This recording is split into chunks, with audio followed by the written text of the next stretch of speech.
Everyone.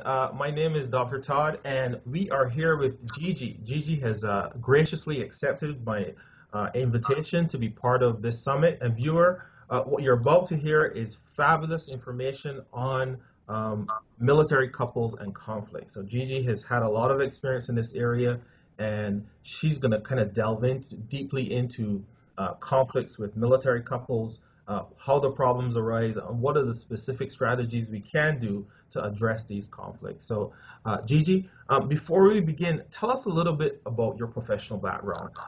Why is it that the viewer should stay attentive to this presentation all the way through?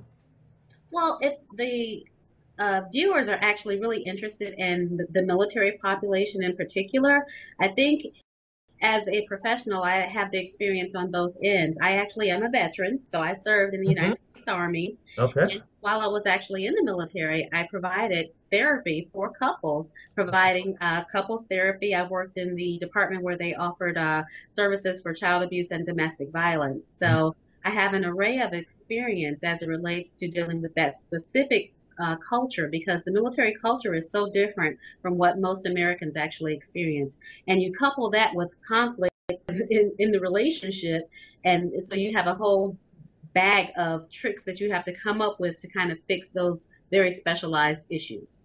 Okay. Um, what motivated you to be part of this event? I mean, what kind of drew you to being here and sitting with us to talk about military couples and conflict? Well, we live in Charlotte, North Carolina here, and in Charlotte, there's a small military population. And so I felt like by doing a global event that was going to be spread throughout, the internet, that it would allow military couples who don't necessarily have the access to see the therapist to actually get the information that can really help them. Tell me something a little bit about the culture of the military as it relates to a conflict. You know, if domestic violence were to occur in a military situation, or I mean, just tell me a little bit about how the culture operates as it relates to men and women or couples in general who are having conflicts in their relationship. Okay, well, let's start off first of all with what civilian life is like. You obtain a job in civilian life. Say, for instance, you are working at a bank. If you are working in that job, you go home after 5 o'clock and your life is your own. Well, with the military, when you sign that contract, your life belongs to the military for the most part. So as you're in a relationship, there are times where you have to travel unless, when you don't want to. You have to actually do different duties that are jobs that are required to for the service, but it actually takes away from your family life. So as it relates to domestic violence, if there is an incident of domestic violence that occurs, then your commanding officer has to actually know that that's happening, and then they have to address it from the unit as well. So typically in the civilian sector, if there's a domestic violence event, it's rare that your, professional job would actually get involved. So that's the biggest difference between the Hmm. two with the culture. So you're saying that in the civilian world, it can really remain a private matter, Absolutely. but in the military context, other people have to know it. I mean, it seems as though that would be better. Is it really better? Um, Well, it's a double-edged sword because now you're dealing with a judicial system on one hand as it relates to the domestic violence event or occurrence, and now you also have to deal with the judicial end of your job where you actually may have rank taken away from you, you may have money taken away from you, you may have extra duty as a result of the behavior. So and they also make sure that you do get treatment. I will add that the good thing about it is they kind of enforce you obtaining treatment because now they're aware of the problem. right. Um, okay. Tell me. Let's kind of backtrack a little bit and tell Hmm. me what your general philosophy is regarding couples conflict. Viewers, just kind of, I want you to let you know that Gigi has written. How many books now you've written? I have six. 6 books. So, Yeah. and a lot of them are around relationships. Hmm. So Gigi has a really good understanding of some of the dynamics associated with couples and relationships. So I just wanted to put that out there, just to let the viewers know. And okay, so we're back. What we're talking about now is your philosophy around couples conflict. Tell me a little bit about how you see conflict in relationships, and just generally how you conceptualize that. Okay. Well, I think couples go into relationships with absolutely no idea that they're going to run into situations where they don't agree on. Really? So yeah, absolutely. And then the first argument that happens, you just get into the argument or the disagreement, and all you do is go to your comfort zone in how you know how to deal with conflict. So just having some type of proactive understanding of the fact that you're going to deal with conflict and knowing some tools ahead of time on how to deal with that is going to be very important. But my philosophy in general, as it relates to couples conflict, is that I think the crux of every issue is all based on unspoken expectations. Couples, So, they so, actually, so say a little bit more about that unspoken expectations. So, absolutely, so my question, I'm thinking about this, what is it only unspoken? Is it ununderstood? Does is either partner in the relationship, are they aware, or are they not conscious of these expectations? they're conscious of them to a certain level, but there's a lot of understanding that a lot of people think that if you know me as a mate, then you should automatically know what I need and what I want, how I feel. That's a very good point because, Mhm. even in my own work, I hear people say all the time, well, he should know, he should understand, or she should Exactly. know, she should understand. It's almost Absolutely. like they're because, you can hear the other person breathe, somehow the information moves by osmosis from one head to the other. Absolutely. And so if you don't address the unspoken expectations, then that's when the conflict ensues. Okay. So what we have to do as clinicians is actually teach couples how to express what their expectations are. Have the conversation, have the dialogue. And let's just talk about like a new couple, for example. When you have a newlywed couple, they get together, they're still in the romantic phase of the relationship, but then once the dust settles, they actually get into a position where they're trying to figure out how to define the roles. One of my favorite analogies is, there's uh, everyone likes the toilet paper roll in the bathroom to go one way. Either they like it above or Right. they like it below, Right. So no one talks about that. Typically what happens is if you like it one way and it's the other, you just change it, So something as small as that, it seems so insignificant, but over a period of time, those things build, and that can ensue into an argument just because you haven't communicated what you felt like your needs should be.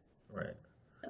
What do you think? What are the conditions under which people begin to actually have a conversation about uh, moving towards consensus? I mean, what do you think needs to be there for people to say, you know what, let me just try to understand what he's thinking, or let me try to understand what she's thinking.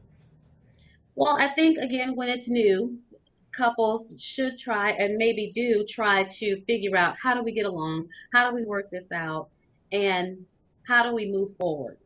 Hmm. What doesn't happen is they don't end up getting to the root of the core of the changes that need to happen. And let me explain that a little bit better. What happens is you have an underlying belief as to why you want things a certain way. And if you don't talk about that, then it's going to be difficult for the partner to always understand what it is that you really need. So there's a set of core beliefs you think that people have that are again known or unknown to them that really drive their, as you talked about earlier, the expectations about what should happen, why the toilet paper should be one way as opposed to the other. Okay. Absolutely. Okay. I get it. What do you think are some of the general strategies that couples should deploy to better resolve conflicts in a military situation? I mean, what are some of these what are some of these strategies from the onset? Well, I am a proponent of mandatory premarital counseling, and I Okay. know it's not something we have. Some states actually are trying to incorporate mandatory premarital counseling because a lot of the time what happens is individuals get together and they're so caught up in the romantic phase that they really don't take the time to really get to know each other. So spending time ahead of time getting to know each other before you really decide to solidify that relationship, I think is the best, measure to actually prevent a lot of the conflict that you're going to end up, going into. Do you think there's some warning signs that military couples or one person or the other should be aware of that they that maybe this is a sign that this is going to be a major problem. I might not be able to deal with it. Absolutely. But the one thing I will say is this is actually not just specialized for military couples. This is people in general. Okay. Um, One of the things you do have to be mindful of with military couples, though, is if they've had multiple deployments and it's someone that you're dating that's new, you kind of want to be mindful of some signals of post-traumatic stress Okay. disorder. Okay. Um, just because, they've been exposed to things that, the average person hasn't experienced. And some of those things can actually cause traumatic events and experiences in their life that they, always reminisce about and actually have anxiety and, have a difficult time adjusting because of that experience. But so tell our viewers what, because a lot of people, you and I might know, but a lot of people don't really know what post-traumatic stress disorder is, and also there may be a possibility for things like anxiety and depression. So tell us a little bit about what some of those symptoms may be that Sure, one sure. partner should be aware of, so that they may, even if they're pre-marriage or in the relationship, that they may need to be aware of. Sure. Okay, so that was a loaded question. Okay. So um, let's tell us first what I'm sorry. Tell us first what PTSD is. Sure. Post-traumatic stress disorder is actually it's a disorder where you actually have symptoms as a result of a traumatic event happening. And let's just make it as simple as a car accident. Okay. If you were ever rear-ended, which I've been rear-ended before, and what typically happens is, depending on how bad that impact was for you, you would actually be able to experience over a period of time fear and anxiety that you may get hit again, especially if you have a car that will actually roll up on you really quickly and it feels like you're in that same situation. So what happens is you'll have this natural fear and anxiety, but then when you have severe traumatic events happen, then the anxiety and the ability to cope with what's going on start to really affect other areas of your life. Okay. Okay. So for the military couple, military individual, what kind of stressors would they have? I mean, what? Well, let's talk about a little bit for people who have been deployed. Okay. The Army in particular, sometimes they have multiple deployments where, they will actually go out for maybe 18 months at a time and be home for 6 months and then have to go right back out.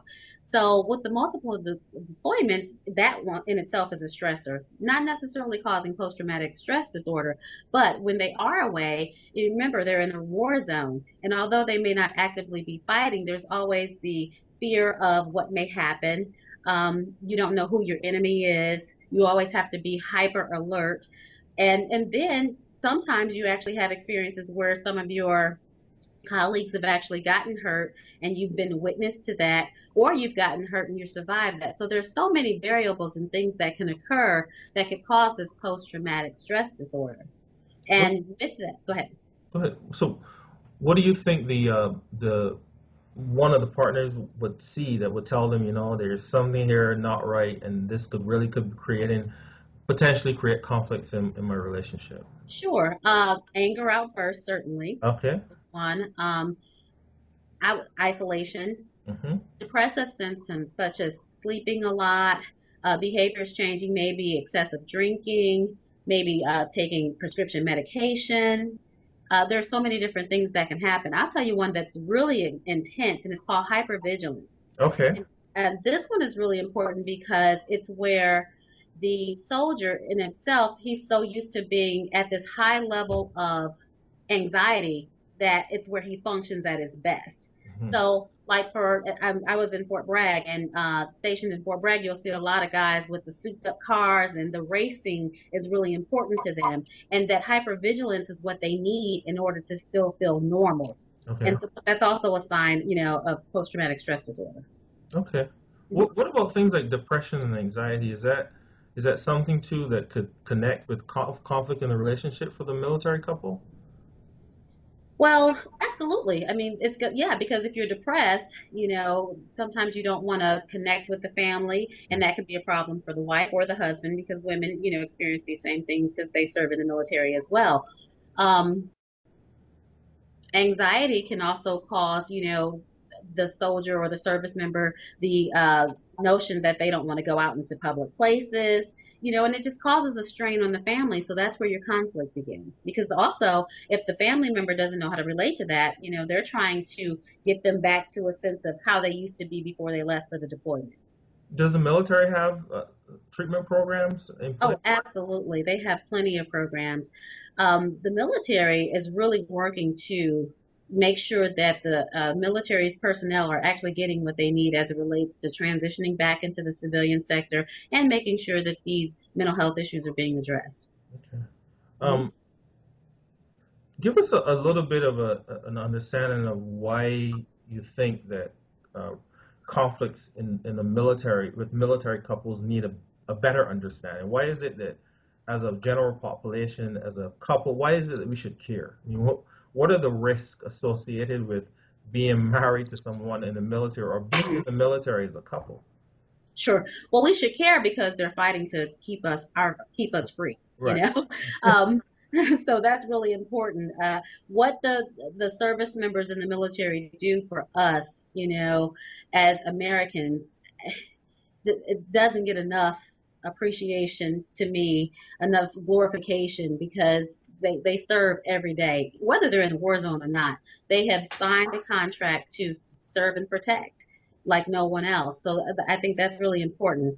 Um, what's different for the military is when duty calls, it calls despite the fact that you're in a relationship. Interesting point. Yeah. You know, um, so those are the things that we as clinicians have to be mindful of, that really that job dictates everything over anything else. So that you kind of raise a very important point now. So in a civilian relationship, it seems as though I'm committed to you, you're committed to me, and we're bonded together, and our priority is one another. But it Mhm. sounds like with a military couple, the priority is country first, uh, then your spouse or your Yes, partner.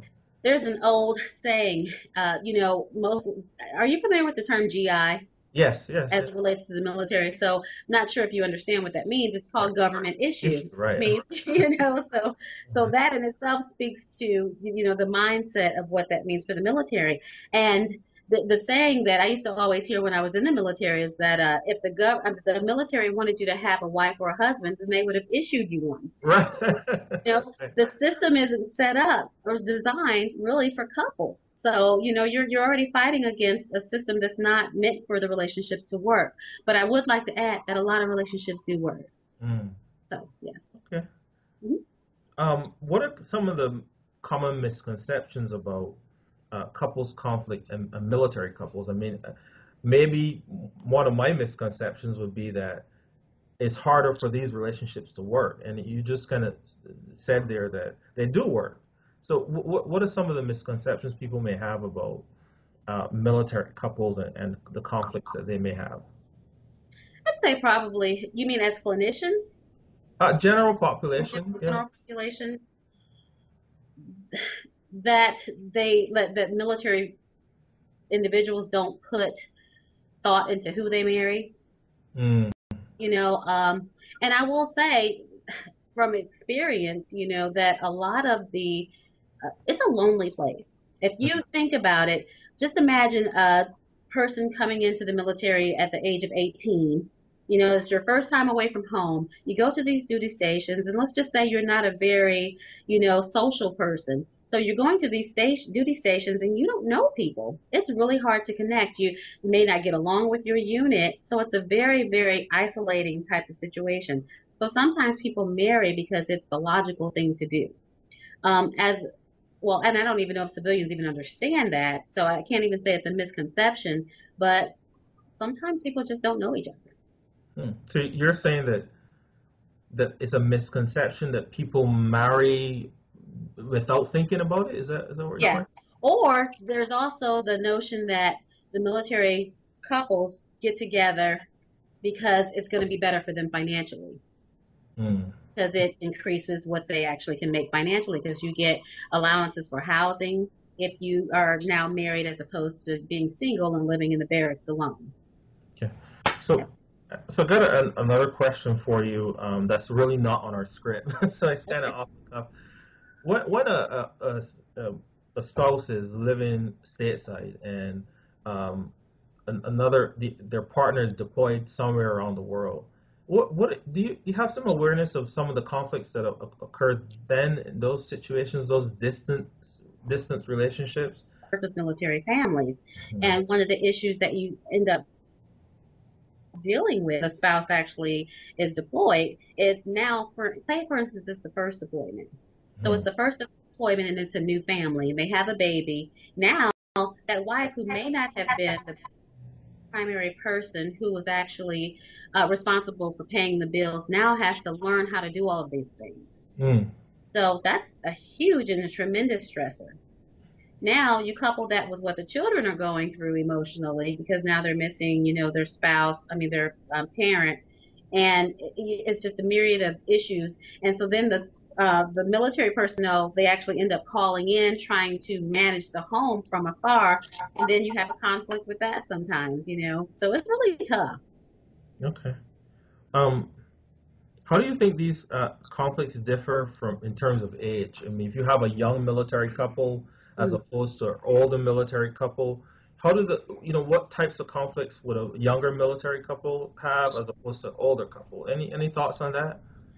Um, I mean, I think stage of life is different because let's just say in general, if a person went in at 18 and they went through the entire process of now they're at a place where they have higher rank as a result of being into the military longer, they're more settled, they're seasoned, they have experience. So that's a whole set of different issues because you're thinking about retirement, you're thinking about, if you're having conflict, the fact that your children may be in high school getting ready to go to college, as opposed to you're 19 and 20, and your biggest issue is my wife keeps going to the club.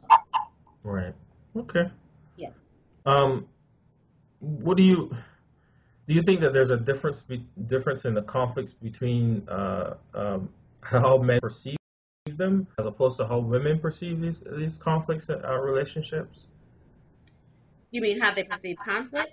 Yeah, how the male in the military how they see the conflicts as opposed to how the spouse at home sees the conflict. You see any difference there? Well, in my experience in working with couples, what happens is if a person has some rank and they're used to being in charge, Hmm. Okay. then they deal with structure and control and making sure that the job is done in a certain manner because that's what they've been taught. And what they are used to is that person that is up under them in the level of hierarchy, then they have to listen, they have to manage, and they have, you know what I mean? So it's very clear cut. And when you go home, it's not like that because your wife has an equal voice, but it's somehow, sometimes hard to actually differentiate that. And what happens is that crosses over into the marriage, and that's where the conflict ensues. Are there any particular strategies that one would deploy to address that kind of thing? I mean, if there's that kind of a perception of your spouse being a subordinate, I mean, how would you address something like that? Well, you have to spend some time talking about it and making them, first of all, see the difference in the two and how it's actually manifesting in the relationship and actually see the damage that it's causing. So, and it's not something you can fix in one session. That's going to take time because you're breaking down some learned behaviors. So It's really difficult. I actually had a client once that was actually we were talking about a new way to discipline their children. And as we were talking about that, the man was just shaking his head and he was saying, that sounds good, but that's not how I was raised. So I said to him, I said, well, the way you were raised, how did that work for you? And he said it didn't, but it was what he was used to. So it was what he wanted to continue to employ. So a lot of this is also talking about getting out of your comfort zone, knowing that you really want to do something different. So it has to be that type of commitment there as well. makes sense. You kind of briefly touched the topic of children. Mhm. What kinds of parenting conflicts you think are unique to the military couple, and what are some of the strategies you think are helpful in dealing with those? Yeah, no, I'm glad you touched on that because the biggest conflict that I've noticed that happens is, again, we talked about when the parent deploys, The one that's left at home has to now be both the mother and the father and take on that role of being the disciplinary, making the rules, cleaning the house. They actually create their own culture now as a single parent. Now the other parent comes back in who's used to being the disciplinarian, and now they have to learn how to reintegrate back into their own family, which is a tremendous stressor. Hmm. So, so again, the specific conflicts that the parents would have. I mean, what is it that would really create the conflicts in the relationship as it relates to parenting? Well, the role, defining the roles again. Mm. Okay. It's redefining the roles. And not what happened, nobody's talking about this. What happens is you just come home, you give each other a kiss, and then you start operating on life in general. So Susie comes in and she wants to go to a party, and you've been letting her go, and the dad is like, no, she can't go. Now you have this huge conflict. So because you haven't talked about, I'm going to give you the reins again, and this is what this looks like, this is what's been working for me. So can you kind of, mirror the same type of behavior? Because they could have completely different philosophies on what this needs to look like. It makes sense. So we're talking again about people sitting down and redefining roles. Yeah, This is how things have been done. This is maybe your responsibility. This is my responsibility, and let's kind of agree absolutely. on this path. Yes. Okay. Um, if you were to kind of state one thing or a couple things that would shift the way how one partner in a couple, a military couple, or the other would shift the way how they think about a conflict. I mean, what would be that one thing that you would say to them that you think would help them at least see around the corner that there might be a different way of looking at things. Oh yeah, absolutely. And I'm a big proponent of my book, Let the Marriage Begin. Well, Huh? actually, excuse me, my book, the Marriage Blueprint. Actually, Tell us what your website is because you haven't said that yet. What is your website, Gigi? okay, it's www.personallyenriched.com. So www.personallyenriched.com. Yes, Okay. enriched All with the right. ed at the end. Yes. Yes. Okay. All right. So my book, The Marriage Blueprint, actually has a cognitive restructuring program included in there where there's actually a design process that teaches you how to look at a behavior or a situation in which there's a conflict that ensued as a result of that behavior. And it teaches you how to look at your old behaviors, look at your actions, really think about your thoughts and feelings and where that belief actually came from. It makes you look at the root of that belief, and once you understand that, then and only then are you able to reshape the new behaviors that can come about so that you can actually resolve the problem. You use a term earlier in your response called cognitive restructuring. Tell Yes. the viewers what is cognitive restructuring? Cognitive restructuring actually talks about thinking of the brain, and it talks about how you actually reprocess your thinking patterns in order to come up with new behaviors. Okay. All right. Makes sense. All right. So we're kind of coming down to the end of this. I have a few more questions that I want to ask you, and I just want to say we're getting really good information here. We're coming close to the end, um, so I want to let the viewer know to stay to hang in there and stay tuned. Um, so let's talk about what will be the top strategies if you have like 4 or 5 top strategies for military couples. So bear in mind in terms of dealing with the conflict. So kind of go down one, two, three, four, five. Let's hear them. Well, I will say that that's going to be very individualized because everyone comes to the table with their own set of a whole buffet of issues, and the order of priority is different for everyone. Okay, But generally. there's, Huh? yeah, there's some things that are tried and true that you're going to address with every couple. One is communication style. Okay. The other one is level of commitment. So when you say communication style, are you saying that they should have a they should have a different communication style? Tell us a little bit more about. No, what just the fact that they're here and they're dealing with a conflict Hmm. means that they're not agreeing on what's going on. Hmm. And so as a clinician, then it's our role to help them understand better ways to communicate whatever is going Okay. All on. right. Okay. To help them get to the bottom of it. So there's communication styles that we would actually address. You're looking at, you kind of have to address financial issues just to get an assessment to see how the couples are doing with that. Some people do fine with it, so it's not an issue. But the other things you want to clearly look at is what their wants and needs are. as a couple because Okay. sometimes they're just not on the same page. Mm. Okay.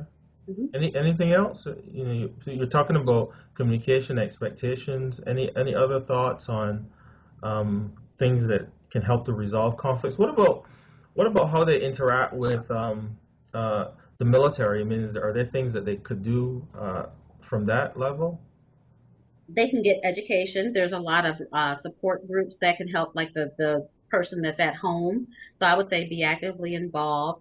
You know, there are always chaplains that are available that if you're not looking for or seeing a clinician, you know, in the civilian sector, then talk to it with a chaplain that can help you.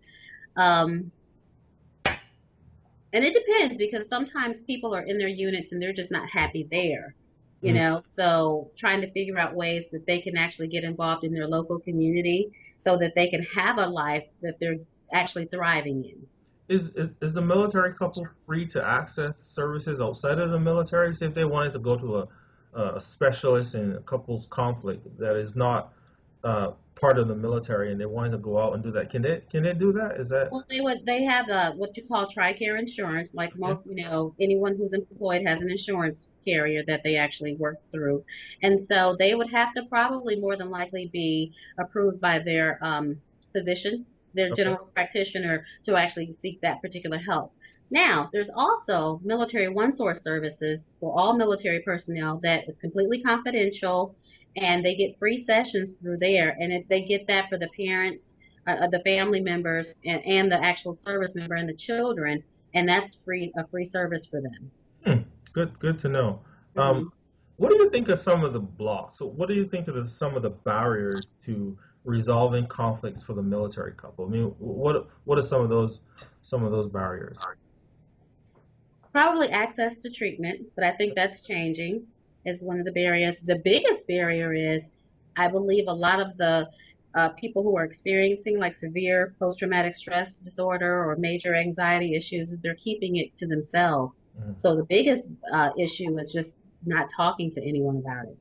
So maybe not talking or not knowing. I mean, a person could have Yes, PTSD or depression or anxiety or any of these disorders and may not even know. They may be exhibiting anger or aggression or right, irritability in the relationship, and they might not know that this is something that could be treated. right, Yeah. absolutely. So that's a major one. Mhm. Um, I wanted to ask you a little bit about what about bipolar disorder? Is that something that comes up in military couples or?